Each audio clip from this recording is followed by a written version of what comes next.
All right. Well, good morning, everyone. As Shona said, my name is Jason Reeve. I am the Content Acquisition Manager for Australia and New Zealand. And we'll talk a little bit more about what that means as we go through some of the slides in just a second. But thank you very much for joining today. Normally I would be there presenting to you in person, but obviously due to the times, that's not happening this time. So thank you for giving this virtual setting a go. And yeah, hopefully it still works out pretty well for you.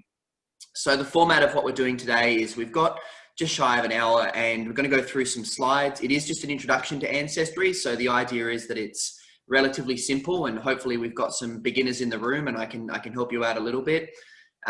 Once we've gone through some of those slides, then at the end we do have a Q&A section, some time. So if you've got any questions that either you've been using Ancestry and you're a little bit stuck, or you are brand new and you've just got some questions that I haven't spoken to during the talk, then please just let me know and we'll answer those as we go. So I'm going to give it a go, sharing my screen here. Let's see how we go.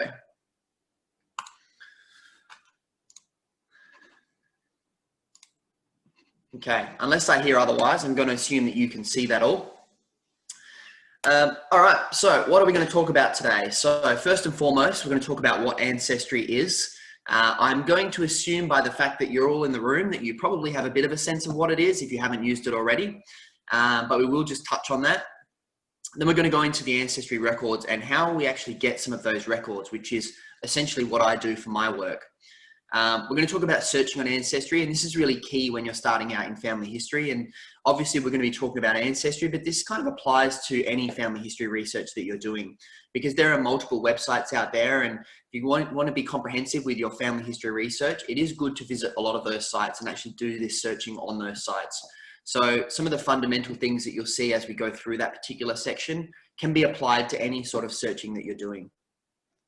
Then we'll talk a little bit about Ancestry subscriptions. This is not to go and get you all to run out and subscribe, but it is just because there are some ways you can save yourself a little bit of money, and subscribing to something like Ancestry is not cheap if you're not using it. So it's just a little bit of mindfulness when it comes to subscribing, and I'll talk through that. Then we'll touch on Ancestry DNA. So obviously there's two main portions to Ancestry. The first being building a family tree, and the second being the DNA product. So we'll talk a little bit about that as well and what you can expect if you do a DNA test. Then we'll go on to just getting some help. So as I mentioned before, if you've hit a brick wall, there are a number of places that you can go to get support. So we'll talk through some of those options and which option best suits the problem that you have as well. And then after all of that, we'll open up the floor to some questions. So if there's anything that I haven't covered or haven't covered well enough and you've got some more questions, please feel free just to go through that process and ask the question. So first things first, what is Ancestry? I think you probably all know that it is a website. The address is just there under the title. And it's a website where we store family history records. So at the moment, we've got about 27 billion records on the website, and those records span about 80 different countries. Those records can be anything from a birth record, a death record, occupation records, census, electoral rolls. We've got some weird and wonderful things like dog registers and infectious disease registers. So all sorts of weird and wonderful things, but also some pretty structural things in terms of building a family tree. And by structural, I mean where people were born, maybe where they married, where they passed away as well. Those sort of framework bits of information that can help you build a family tree. And then all the other weird and wonderful things that add color to it. We have 100 million family trees. That number's probably gone up because I think I've been saying that for quite a few years now. And what that essentially means is someone's come onto the Ancestry system and built a family tree. Now they can actually be really useful for your research, but they can also be quite terrible too. And we'll talk a little bit more about that in a second. And then we've got 75 million daily searches being done on the website. And that's important just to understand that this is not a small website. When you've got 27 billion records and 75 million daily searches being done, you can imagine the strain on that system. And you can also imagine the variety of people that are actually accessing the system. So we're constantly having to make sure that that website is intuitive for all of those people to use, and that people that are new to the site can understand how to use it, and people that have been on the site for 10, 15 years can also do all the things that they want to do as they progress through their family history journey. So it's a bit of a beast. And it's why sometimes there might be little features that seem trivial or annoying that could get fixed, but to actually go and fix these little things can be a real effort because, it's like anything in IT, you fix one little thing and another thing breaks. And when you've got such a big website, that can be a bit of a challenge. So it's a behemoth, and that's why sometimes things can take a little while. And also when it comes to searching, as we'll get to in a second, it's important for you to understand how to search effectively, because when you're going through 27 billion records, you want to make sure you're just looking at the ones that you want. The other number we've got on there at the moment is the 18 million DNA samples. I've got 18 million plus, just because we kind of always have more than the number that's advertised there. It's just that we sort of advertise it in increments. So it is more than 18 million, but 18 million is the number that we're sticking to at the moment. And again, we'll talk about why that number is important when we get to the DNA section. So talking a little bit more about what it is that I do, I mentioned that my role is content acquisition. And what that essentially means is for Ancestry to have the records that we have for you to access, somebody actually needs to go and get those records. And in Australia and New Zealand, that's what I do. I don't physically go and get any records right now, as you can imagine, but typically that's my job. So within Australia and New Zealand, I will go and speak to archives or state records, registry offices like birth, deaths and marriages, parish and diocese archives, any of those locations, and even commercial entities as well. Any location that will hold historical records is someone that I want to talk to. Now, in some cases, say when we talk to a state records office in, here in New South Wales, for example, they're a well-funded entity and they've got all of their records in a generally good state. Even if they're not digitized yet, they're stored well. As you can see from some of these pictures, which are from actual projects that we've worked on, that's not always the case. So before we can even start to look at a particular record set, if the records that are in question are presented to us like this, if this is how they're sitting within an archive, obviously there's a lot of work we need to do before we can start to even handle those records. And that's the conservation step. Now, if these were within an archive, any of these particular photos you're looking at here, if that archive had the funding and the finances to actually get them into a better state, because obviously understand that if an archivist is working in this setting, they're going to be just as happy about seeing the records like this as you or I are. It's not a good state for them. Obviously, you can see they're getting damaged. So if they could do something about it, they would. Obviously, archives, libraries, they're areas that government love to cut funding to. So often, records are sitting like this. So when Ancestry is called in to, say, digitize a collection like this, that first portion that we have to take care of is that conservation portion, and we'll pay for that. So, if we're looking at these records on the toilet, or, if they're under stairs or in boxes or whatever the situation is, the first thing we'll do before we actually start to handle those records is investigate what the cost is to actually conserve those records and get them to a state where we can actually start to scan them. And that can actually take a really long time. So before we can even start scanning them and go through what is already quite a lengthy process, there can be a conservation process that goes ahead first. Once we've gotten those records to a state where we can actually start to scan them, that doesn't necessarily mean it's a quick process either, because it's not like every piece of paper that we're given is a nice flat A4 piece of paper. They of course vary in shape and size. Some of them will maybe still be a little bit damaged, and by damaged I mean maybe they're folded and we have to flatten them. So you can see the image on the side there that's folded several times. If we're going to scan an image like that, what we don't want is to put an image on the website that has all these creases on it where you can't quite read the writing because it's folded over a little bit. So we want to make sure all of these images are dead flat before we take a photo of them, to put onto the website.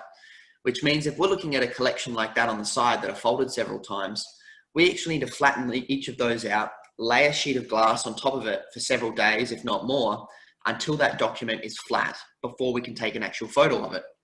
So there's a lot of time and effort that goes into preparing documents for scanning before they're even scanned. And as you can imagine, some documents are very, very large as well. And that takes a particular type of camera or scanner to actually scan that document. Now, if we were talking about 100 or 200 images or documents, that's one thing, but often we're talking thousands, if not millions of records. So, looking at those, again, that folded several times collection, I think that was a couple of 100,000 documents just like that.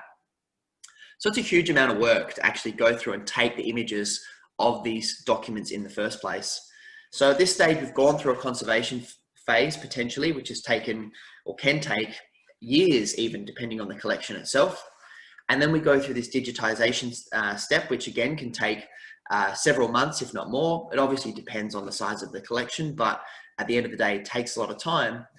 But even still, then when we've got an image of the document, it doesn't necessarily mean that we can read what's on the image. You can see maybe in the blue and the green image there, even the gray image, the text is very, very hard to read. And so there's particular scanning techniques that we use to actually bring what was originally written on that document out to be a little bit clearer. And so if the document isn't actually clear itself from the get-go, then we have to go through an additional phase to actually get that text up from the piece of paper as well. So again, another quite complicated process. Now we've got an image and we can see the text, but it still doesn't mean that we know what it actually says. It might still be really hard to read. And you can see from some of these examples here, I don't know about you, but certainly for me, looking at these words, I couldn't understand what they are. Even with the written word below, it's still very hard for me to actually read those words. So you can imagine a letter or a document that's written in this text would be near impossible if we just put that up onto Ancestry. So what we need to do next is create what we call the metadata, or an index. And what that basically means is we're looking at the text that's in that image and we're creating that in digital text. And why that's important is if you go to search for a record on Ancestry and you're searching for the sake of this argument, let's say deceased, if I'm just searching for that in an image, there's no way for the system to recognize within that image that that word is there unless we tell it that it's there. And so that's part of what the metadata is. We're telling the system that that image has the word deceased in it so that when you search for deceased, it comes up. So for each scan of an image or of a record that we're taking, we need to create the associated metadata, the associated text, so that when you're searching on the website, you can actually find that image. Because there's no point for us to take hundreds of thousands of images and put them on Ancestry if you can't search for what you're looking for in them. You're not going to spend days, weeks, years of your life searching through hundreds and millions of images trying to find that one bit of information that you want. You want to be able to search for it just like on any other system. So that's why creating this metadata is important.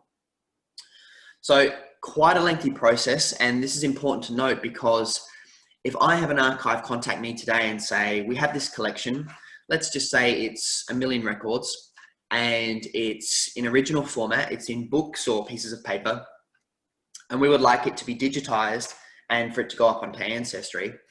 That process with that amount of records could take years, because the other element that's left out of this is, of course, the contract that we need to establish with that archive, which involves all the terms.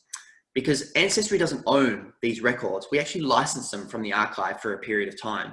So we need to arrange with that archive what the terms of that license actually are, how long we can share this data for, what the conditions of sharing that data are, whether we need to link that data back to the archive so we can drive people back to the archive. For example, if there are birth certificates, we might have the index that has some basic information, but we actually link back to the registry office where you can buy the certificate. And that, of course, is a benefit to them, right? Driving the traffic back. So there's all these elements that go into actually getting this content up online. And there are deals that were in the works when I started in this job about 4 years ago that are still in the works. So it's a very long process. It's not just a matter of going, oh, that looks good, I'm going to go and get that. It takes a really long time. So that gives you a little bit of an idea what happens sort of behind the scenes. And of course, there are the alternate examples where there is digital content that's already been created and we can just go out and buy it and put it up online quite quickly. But that's often the rare occasion versus this kind of work that I've just talked through. So I hope that gives you a bit of an understanding of how the records get onto Ancestry. It certainly doesn't just happen overnight. And if you see a big collection come up for Australia or New Zealand, just think of me because I've invested a lot of time and effort getting it there. No, but it does take a lot of time. So that'll give you a better sense as to how it gets there and, why there isn't just stuff coming up every day. And when something does come up, as I said, the kind of effort that's gone into getting it there as well. And all of that is done so you can build a family tree and so that I can build a family tree, which is what I've done down the bottom there. That's a little snapshot of mine. But if you haven't done this before, it's a very, very simple starting process on Ancestry. all you need to do is go into, you can see this screen here. You are presented with this screen when you create your account on Ancestry, and you're just going to add in your name as the home person, then your father, your mother, and as you enter those people, you're going to get options to add in your grandparents and so on and so forth. So the idea is that you add in as much information as you can.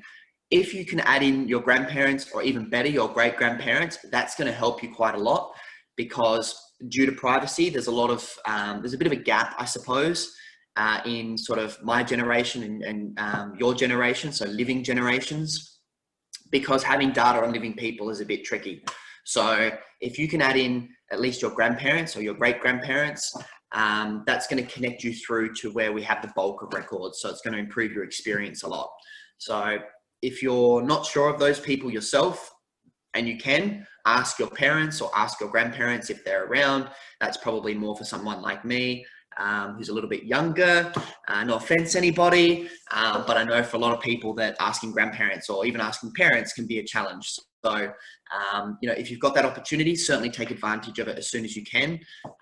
But if not, just do the best that you can adding this information in, and then, you know, the system will start to provide you with hints based on the information that you've provided.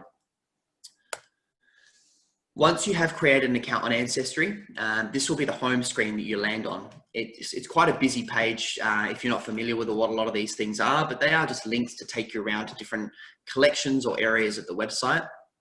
But what we're going to talk about primarily now, and one of the things that you're going to want to understand really well when you get started, is the search function.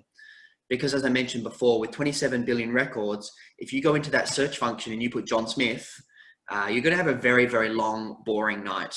So you want to make sure that the information you're putting into the search actually brings you back the records that you want. So ignore everything on the page in front of you except for that little area that's circled in red, and then that's the search page.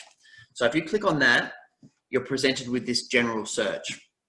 And this is a name search, which means you can search by first and last name and then add a bunch of information in. And so we're going to just have a quick look at that now. I'm just going to push that off to the side. And you can see that what we've got here is an example where I've put in John Smith, like I've mentioned, but we're not just going to leave it at that, because if we do, I'm searching all of those 27 billion records for John Smith, but not just John Smith. I'm searching for John, I'm searching for Smith, I'm searching for Smith, John, etc. So again, huge amount of results. And also, some of you will probably know, if you have used Ancestry before, it is an American company and we have a huge amount of American records.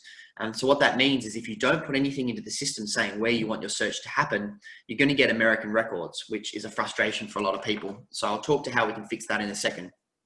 But if we start at the top, you can see I've entered in John Smith. And when I've entered in John Smith, what that's actually done is bring up these little boxes that you can see.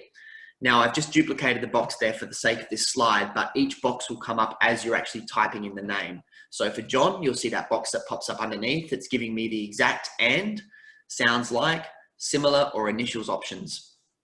Now, I encourage you to click on the About These settings. That's going to give you a detailed explanation as to what each of these boxes do. But what you're essentially doing is telling the system, okay, I want to look for John, or I want to look for John and what sounds like John, or just the initials. Or if we're, say, looking at the last name, I want it to be similar, or the sound X for those. And again, going into those settings, the little link there, the blue text that says About These settings, that's going to give you a detailed description of how these things are different to one another. But the most important one, at least when you're starting out, is to make sure that you've got that exact box ticked. Because what you're trying to do when you start is really narrow down those search results to be quite specific to what you're searching. Because if you haven't started your search yet and you're searching for John Smith and you really don't know much about him, if you cast a really broad net, you're going to get really broad answers and you're not going to know which answers are actually the ones you're looking for. So the more specific you can be, the more confident you can be that the search results you're getting match the search that you're actually doing. So for this particular John Smith search, we're going to leave just those exact boxes ticked. Now, the great thing about those exact boxes is they're actually blocking the next section that I want to show you, which is places where your ancestor might have lived. And you can see the text is just sneaking through between those two boxes. And so what this allows you to do is to put in a location. And just like with those names where you can be quite exact or you can be broad, you can do that with the location as well. So you can say, my ancestor might have lived in Australia, or they might have lived in Adelaide or Sydney, So you can actually go quite specific or quite broad. And again, that's going to help you actually look for records that match the location of the person that you're searching. So it's important to put that in if you know that location. And even if you don't know the town or even the state, if you just know it was within Australia, just put Australia in. And that's just going to reduce some of the extra noise that you get when you do a search. You've got the options to put in birth as well, and a couple of other events as we go, just kind of in line with those about these settings. You've got marriage and death sneaking through there. You can add dates for events. And again, with those dates, you can be very specific. You can say 1950, or you can say 1950 plus a year, or plus 5 or 10 years. So what that means, if you've got a sense of the year, but you don't know exactly what year, you can put a range in, which is really important to use as well. You can then go in and add family members. So if you know that John Smith had a sister Mary, you could put Mary in there. And what that'll mean is, again, when the system is doing a search, it's going to look for records of John Smith where a sister Mary is mentioned. So that's very specific, but just keep in mind that you're going to then exclude all the other records of John Smith that don't have Mary present in them. Okay, so if there is a birth record for John Smith, obviously Mary isn't going to be listed on his birth certificate unless it's got a sibling, but for the sake of this argument, let's say it doesn't, then you're not going to get that birth certificate search result because Mary is not present on it and you've put Mary into the search. So just bear in mind that, you know, we want to be specific with our searching, but each bit of extra information you put in potentially removes search results. So there's a balancing act that's going on as you go through this. And I would encourage you to start specific. And then as you get a better understanding of John Smith, you can start to add in, start to remove some of those extra elements and broaden your search. Because by that point, you're going to have a better sense of who John Smith is. And when you do that broad search, you can choose which results you want to look at based on what you already know. If we keep working our way down, we've got things like keyword. I don't really use the keyword, gender, or the race or nationality areas much at all. You can if you want to, but much like the Mary example, if you add something into these areas, you're going to exclude any record that doesn't cover it. So for example, gender, if I put in male for John Smith, that's fine, that makes sense. But if a search result or a record that we have on Ancestry doesn't specify that John Smith is a male, then you're not going to get that record on John Smith, even though John Smith, you know, we're aware that he's a male. If the record itself doesn't say that he's a male, you won't get that record search, that's record result. So again, use those ones with a little bit of a grain of salt. It does allow you to be really, really specific, but that may not be what you want to that level of detail. The next few ones are really important. We've got the collection focus. I mentioned before about all the American records.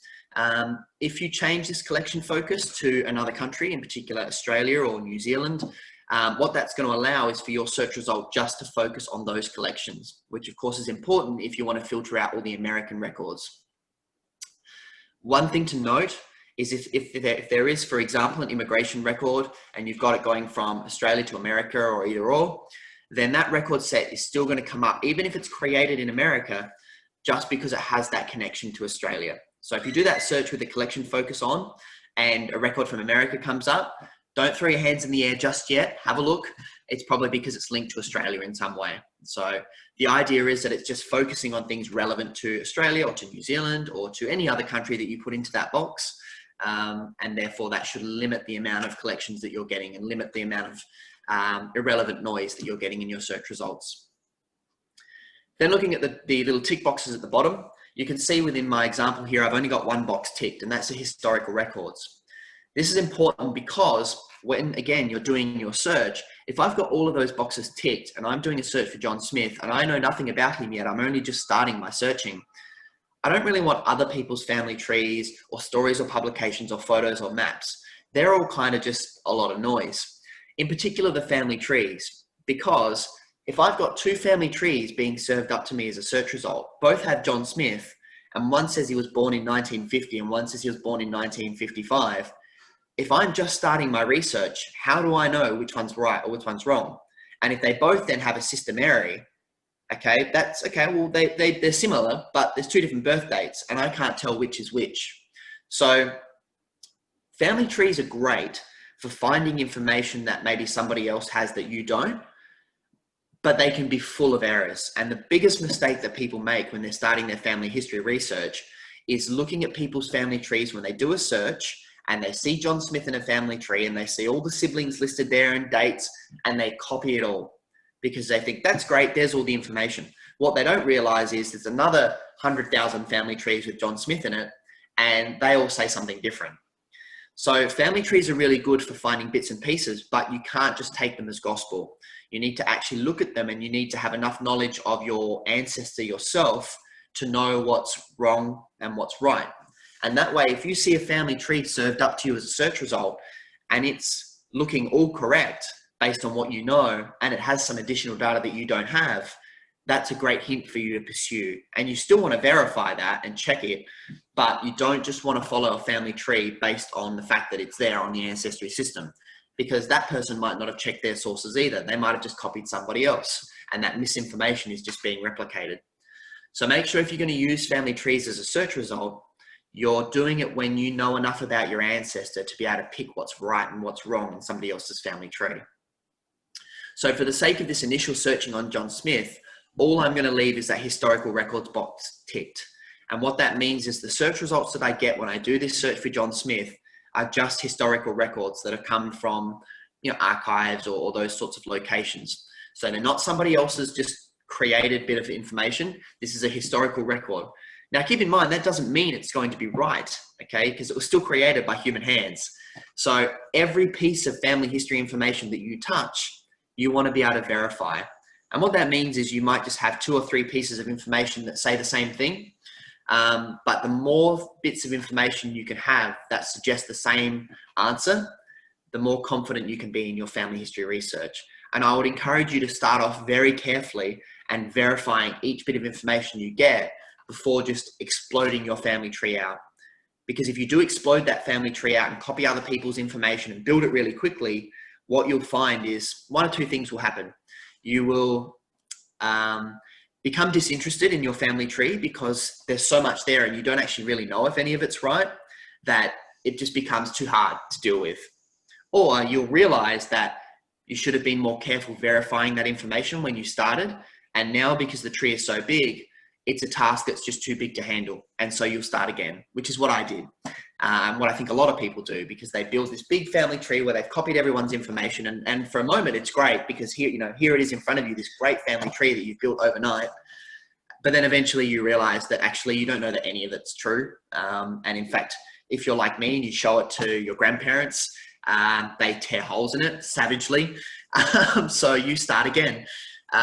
So yeah, if you invest that energy and that time initially to make sure that, okay, here's a birth record for John Smith. I believe it's my John Smith because yes, that's his parents. Yes, that's his sister. Yes, that's the right date, etc., etc. I'm confident that is correct. If you want to go a step further, you can reference all that information in your family tree. For me, I'm not a professional family historian. I'm just, an amateur weekend family historian. So I don't go that far, but I do make sure that I am confident that every bit of information I add to my family tree is actually correct as far as I can tell. And then if someone does contact me and tells me that it's wrong, I do my very best not to be defensive, as a lot of people are, and look at what they're suggesting and the sources they're providing. And if I can, update my information based on that. So I hope that gives you a bit of a better understanding of using search. This is, as I said, the name search, but there is another way to search on Ancestry, which is the card catalog. So just like before where we clicked on search at the top, same thing, except instead of clicking that search all records, which is the general search, we go right down to the bottom to that card catalog, which you should be able to see there with that red arrow. And what the card catalog is, think of it like a filing cabinet. So all the collections that we have on Ancestry go into their own database, their own little silo, or their own little file within the filing cabinet. So when we get, say, birth records from BDM in Victoria, that's its own little file in the filing cabinet. And so the card catalog is like pulling out that filing cabinet drawer and seeing all of these files. And so this particular page that I've got you on right now, you can see 253.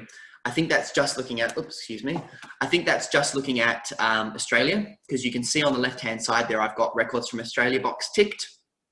On the Ancestry system, we have something like 32,000 databases or files. So what you can actually do within this card catalog is start looking at those files, but actually filter them so that you're getting specifically just what you want based on a certain context. Now, why this is important is that the name search is obviously very, very good, but what if you don't know the name? So what if you're trying to research your Uncle Willie, right? And that's all you know about him. You don't know anything more than that. Maybe it was someone that a family member mentioned. Maybe they were discommunicated from the family, who knows? And you just know them as Uncle Willie. Well, I'm sure many of you either know or have found that you go a generation or 2 or 3 back, and people would often go by their middle names or just another name entirely. So Uncle William, or Uncle Willie, should I say, could have been Ernest William Smith, right? And we just know him as Uncle Willie. And you can't put Uncle Willie into the search name. It's not going to come up on any records. You know, he wasn't named at birth as Uncle Willie. So if you want to try and find information on him, you've got to go about it a different way. And maybe when you were told about Uncle Willie, you were told that he served in World War II, he lived in Sydney, and maybe that's all you know. And so what the card catalogue allows you to do is to come into all these files and actually start to filter by the information that you know. So on this page that you can see in front of us, we could say, okay, well, World War II, so it was military, so we'll click that. If we keep going further down on this screen, which you can't quite see here, but you can just see it sneaking in the filter by location, we could put in Australia and then New South Wales and even Sydney if you wanted to go to that level. And what we're essentially doing with this filing cabinet is just removing the files that aren't relevant to what we're searching for. And once we've put all those filters in, we're going to be left with just a number of databases that are relevant to what we're searching for. And then we can actually start browsing through those. So if we look on this page, just as a little example, you can see on my left anyway, you've got 32,000 databases. It might be hard to see. I don't know if you can actually see my pointer, but on the card catalog screen without the red circles, just towards the top underneath the card catalog, you can see results 1 of 25 of 32,000. So that's all of the databases that are on the Ancestry system. And I can actually see that by just clicking off that only records from Australia box. So you can see that a bit clearer on this screen, that red circle, the only records from Australia. If I tick that off, I get all of them that you can see on this next screen. Now, the benefit of doing that is you can actually also see all of the new collections that are coming up as well. So that's a good place just to browse to see what's coming in that's new. That will happen regardless of where you have your view set to. So if I filter that list now by just Australia again, you can see within that list, the second new one that's on that list is the Victoria divorce records. So if I did only records from Australia, that would still be sitting at the top, and you could see that that was a new collection for Australia, for example. So you could do this for Australia or New Zealand or wherever you wanted to do, and you would still be able to see if it's a new collection. So the card catalog is a good place to come in and just have a look to see if anything's been updated or if anything's new as well.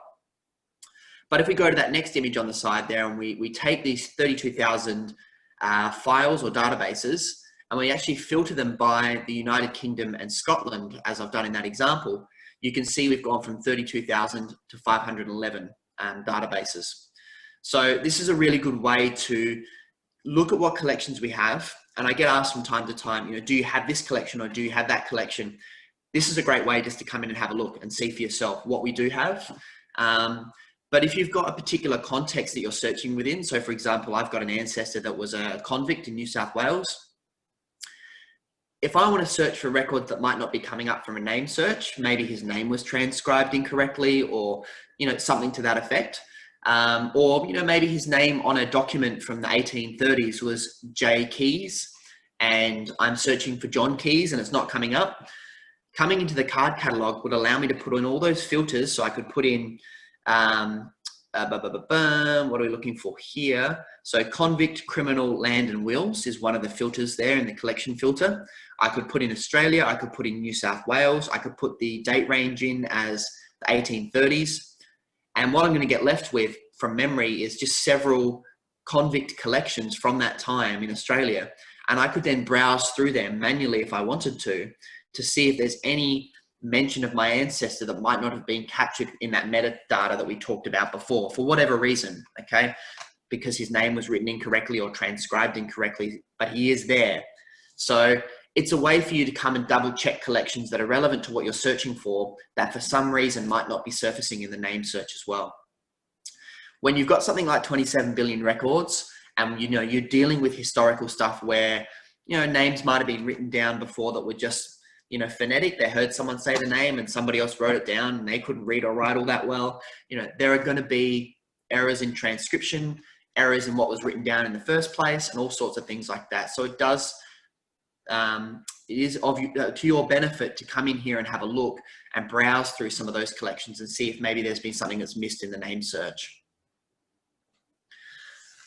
All right, so just quickly to talk on subscriptions. As I mentioned before, this isn't about getting any of you to run and subscribe if you're not already. This is just about saving some money, because I've done it as well, where I have subscribed to Ancestry and then not used it for 6 months. That makes it a very expensive tool. So a couple of things to think about when you are looking to subscribe. And the first is, where are you doing your research? If you're just starting out and you know that you've got a few generations here in Australia, it makes no sense for you to subscribe to a world membership. Obviously, you're going to be accessing all the collections we have on Ancestry, and that's just going to be a waste of time and money if you're not using them. So you can always just start with the key Australia and UK records. That's the cheapest subscription that we have. And then build your way up if you want that. As that little image suggests, and as is the case, the most popular and the most appropriate for people that are living here in Australia, generally speaking, is that middle one, which is all of the Australian records, New Zealand records, UK and Ireland records. So if you're in New Zealand, that also makes a lot of sense, because you get that broad range of both the UK and Ireland as well, but Australia and New Zealand is all contained in that one package there. So that's kind of the one that most people will sit on, and then they might fluctuate either side. Obviously, key Australian and UK records might become relevant to you as you trace your ancestry back a little bit maybe, and equally same with the worldwide. So before you look at subscribing to any of these though, keep in mind that there is a 14-day free trial. We do some free weekends as well, and a lot of public libraries and genealogical societies will actually have free access to Ancestry as well. So don't just, subscribe straight away. There are ways for you to get free access, and if you are on one of those sort of the lower two packages there, and you happen to find a German ancestry and you're just wanting to dig a little deeper on that, go to the library and do that search for free before you subscribe. Only subscribe to that world access if that's really what you're looking for. So just something to keep in mind. Conscious that we're running a little tight on time, so I'm going to just try and zip through some of this DNA stuff. So I'm guessing that a lot of you have probably heard about the Ancestry DNA product if you haven't already done it, but we will just touch on it a little bit. I'm sure there's plenty of talk there on DNA a little bit more in depth as well. So if you are curious, do attend those. The Ancestry DNA test is just a spit test. There are some tests out there, and certainly I've done a couple where it's like a swab as well.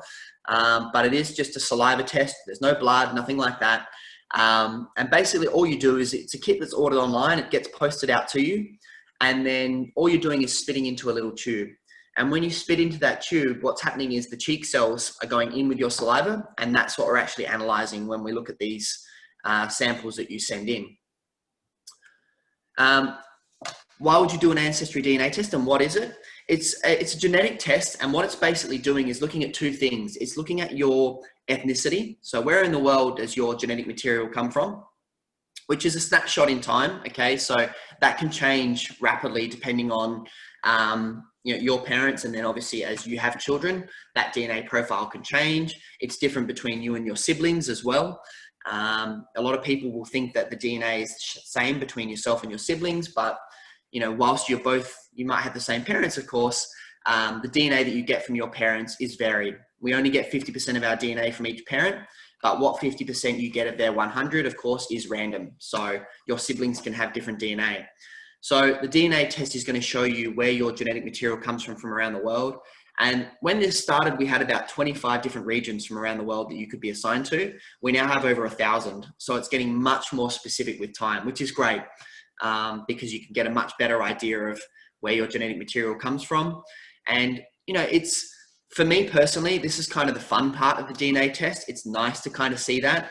I didn't get any major surprises with my ethnicity, and it's true that some people do. But if you do this test and you get 50% ethnicity of somewhere that you weren't aware of, to me that would be something you'd want to look into for your family history tree as well. So it's an interesting thing to do. I would encourage you to look a little bit more into that if you're curious and you haven't done that before. The thing that I really like about the DNA test, the thing that I've used the most though, is the genetic matching. And what that basically is we're looking at your genetic sample. We're looking at that number that I mentioned before, the 18 million DNA samples that we have, and we're comparing your sample against them. And we're looking for anyone that you're related to, either from a parent-child relationship up to an 8th cousin. And if we can find a match that you are related, we'll report that back to you. So what that means is you can have cousins coming up from all around the world. Because just to give you a sense of what that means, I know when I started, it boggled my mind a little bit, but with your cousins, you share grandparents, right? With your second cousins, you share great-grandparents. So you think about 8th cousins, obviously, it's a fair way back. So you can have people spread all around the world. I think I've got something like, at last count, when I looked, I had something like 20,000 cousins on my DNA matching. Now, arguably, a lot of them are quite a way back. So we're talking, 5th, 6th, 7th cousins. But I think I had something like 600 to 700 4th cousins and below, which is actually pretty good. And that's the range that I look at when I'm looking for family history. When I'm looking at a 5th or a 6th cousin, it's a fair way back and it's not of great benefit to me unless I'm looking for something really specific. But more broadly, those closer matches are really interesting. And I've certainly had some surprises that have come up quite close as well. And I think that's pretty common for a lot of people.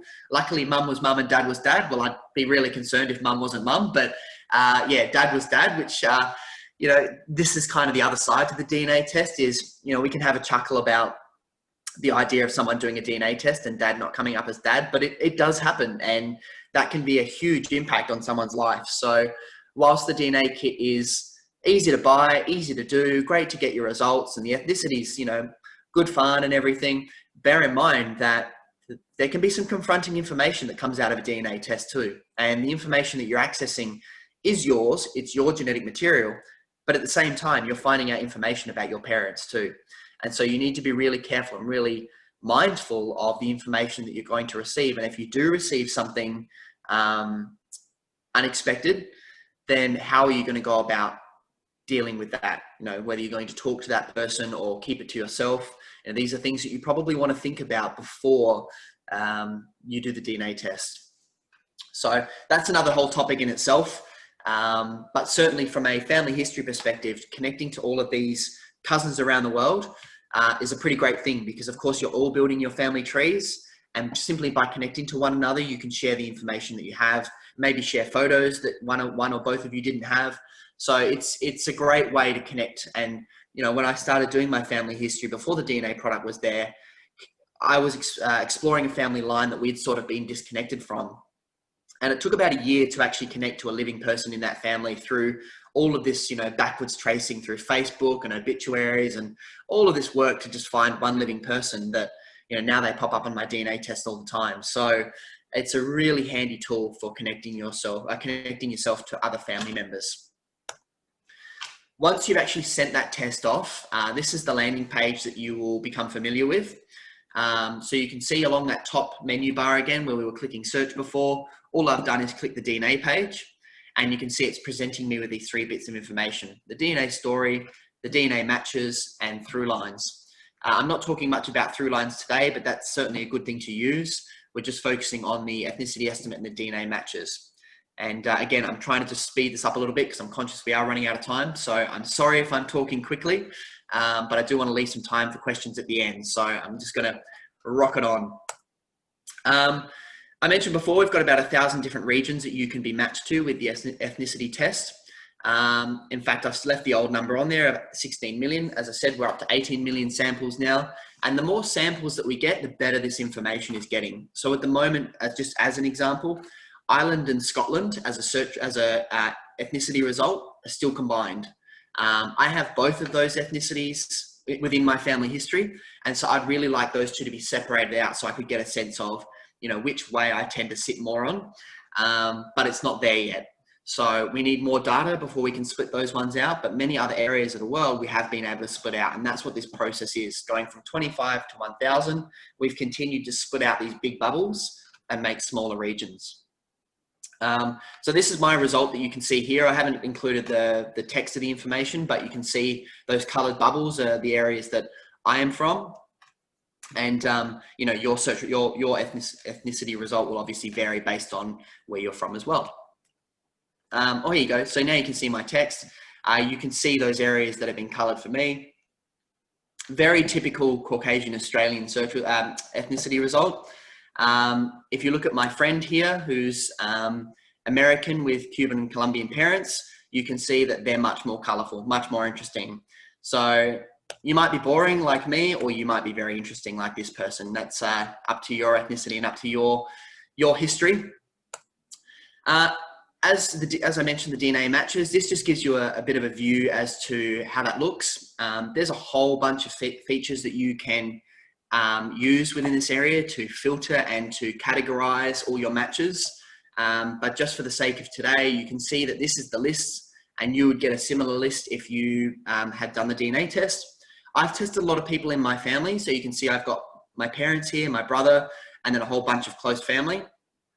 Some of these are people that I've tested, some have tested independently, but you can see this is the list here. So I'm getting the closest to the relationship, which again, these metrics are something you can understand better with a more DNA focused talk, but you can see that it's telling me that it's a parent child and a brother and close family. So if I get someone coming up in this close family that I don't know, that's, you know, alarm bells. I want to know what's going on there.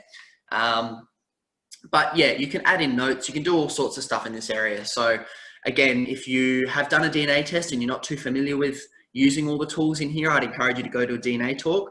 If you haven't done a DNA test, then this is the list that you can expect to see. There would be names, usernames in here. I've just blanked them out for privacy. But you would see usernames and you can click on their profile and so on and so forth. As with so many things on the Ancestry system, there are so many pages that you can find information on. Pretty much anytime you see a little question mark, I'm just seeing if I can find any examples for you right now. Here we go. You can see in these three boxes, DNA story, DNA matches, and through lines. To the right of each of those words, or yeah, left, depending on how you're looking at it, you can see the little question mark. So if I click on those question marks, you get presented with pages such as this, where you get all of these frequently asked questions, basically. So if you're unsure, click on those little question marks, click on any of the hyperlinked text, and you'll get all of this information, more than you could ever want. And just quickly, as far as getting help is concerned, you know, there's a whole bunch of challenges you can face when you're doing family history, whether it's a brick wall with your research or issues with the website. So there's a few places you can go to get help. And the first is member services. Let me just check. I'm not sure that I've given you the New Zealand number there. So don't take that number down just yet. I'll give you the correct number in a second. But that's member services is the location you can go to if you've got any issues with the website, any issues with your billing, anything like that you just need to speak to someone, but they cannot help you with your research. That's not what they're there for. So only call them if you've got a problem with the Ancestry website. And as I said, I'll get you the proper number in 1 second. Don't be afraid to use Facebook. The reality is a lot of people are on Facebook and it's great for connecting to people. I've created a few groups on Facebook for my individual family lines where when I meet a extended family member who's from that particular family line, I can bring them into that Facebook group. It's a really good way to keep in touch and to share photos and updated information that you've found. Forums and message boards. If you can't find the answer to the question that you're seeking, be the first person to ask the question, because somebody else might find your question and post the answer, or they might be looking for the same answer as you and you can connect and search together, which has certainly happened to me as well. Genealogical historical societies, you're kind of doing that today by being where you are. So take advantage of events because you can always learn something new. And then of course, seek experts as an extension to that. So go along to where people are talking, or look on Facebook groups or just other websites where people can actually share information with you on how you can do your family history searching better. And the last one, Google is your friend. You can do some really specific searching with Google. You know, pretty much anything you don't know how to do, you can find out how to do it with Google just by searching for it. So if you have a problem in Ancestry, put it into the Google search bar as well, and just see if you can find answers that way. A little tip as well, if you put quotation marks around a word that you're searching. So if I'm searching for, I don't know, cat, and I put it in quotation marks, I'm telling Google that I only want it to find search results that have cat written that way. Now, why that's important is if I'm searching for my Irish convict from Belfast, if I put in John Keys in quotation marks, then Belfast in separate quotation marks, and convict in separate quotation marks, I'm telling Google that I only want it to find search results that have John Smith in Belfast convict. Those three things, it must be in every search result. And what you'll find is all of a sudden, instead of getting pages and pages and pages of search results from Google, you get 5 search results, and they're all exactly what you're looking for. So remember that. Do a search on Google and put each individual word that you're searching for in quotation marks, and you'll find some good stuff that way. Okay, that brings us to questions. Sorry that was so rapid, but yeah, hopefully you've gotten something out of that. And yeah, I hope there are some questions that I can help with now. Thank you, Jason. Thank you, Jason. We've got some, we have got a question, have we? Yeah. Who do you go to if you know something on Ancestors Incorrect, like my grandmother? The wrong date of birth has been put. Is that in a family tree? Yes. Yeah, there's a lot of those. You have to message the person directly and tactfully suggest that, you know, that they've got the wrong date of birth. Perhaps supply them with the... How would you find that off Ancestry, though? Do you have a subscription to Ancestry? No. You don't? Okay, well, it's very difficult to contact somebody on who has a family tree on Ancestry unless you have a subscription, because you can't use the messaging system. Yeah. Yeah, I would put. What do you think, Jason? Yeah, you're right with that. So, look, the challenge is, and this is kind of speaking to what I mentioned before about family trees, is sure, you could contact that person and you could suggest to them that they've got it wrong. But the challenge with that is that there's probably another 100 people that have it wrong. So you're helping them more so than you're helping yourself, because I think when it comes to correcting other people, a lot of the time, and I sort of mentioned this when I was talking before, people can be really defensive about the information they have in their tree, even if they can't back up why they have it. So you can suggest to them tactfully, like Shona said, that what they have isn't correct. And I would certainly encourage you to present the information that you have, suggesting why it's incorrect, which is going to be really hard without the subscription because you can't access records or access their tree.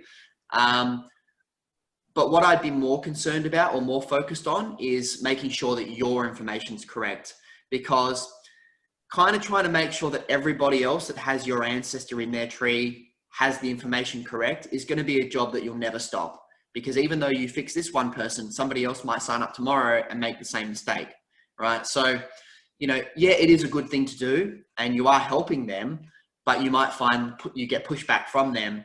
And it's not going to stop it necessarily happening again. So it can cause a lot of frustration for people when they see their relatives or ancestors in trees with incorrect information. But my recommendation to you would be just to focus on getting your tree accurate. And if it is, great. And if you do want to go that extra step and let them know, great, do it tactfully with extra information. But I wouldn't worry too much about it, just because, yeah, you might end up putting a lot of time into that process. Right.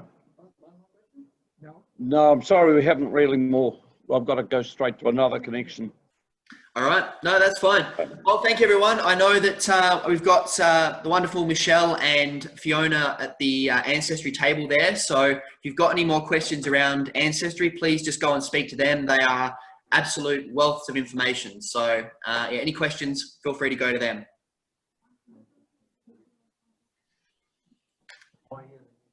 Your New Zealand contact number, Jason. Ah, thank you. Yes. Let me just grab it here for you. It might be the right one, but I'm guessing probably not. So yeah, we'll probably get it from Michelle anyway. You absolutely can. Yeah, it signed me out. So look, guys, go and get it from Michelle, just so we can get the next speaker on and I'm not holding anybody up. But yeah, go and get it from Michelle, ask for the member services number. She'll be able to give it to you and write it down. And then, yeah, any questions that you have with the Ancestry website, that's the number to call. Right. Thanks, Jason. No problem. Change the face behind here. No worries. Right. And enjoy the rest of the expo. G'day. Okay, we'll end. Thank you. See ya.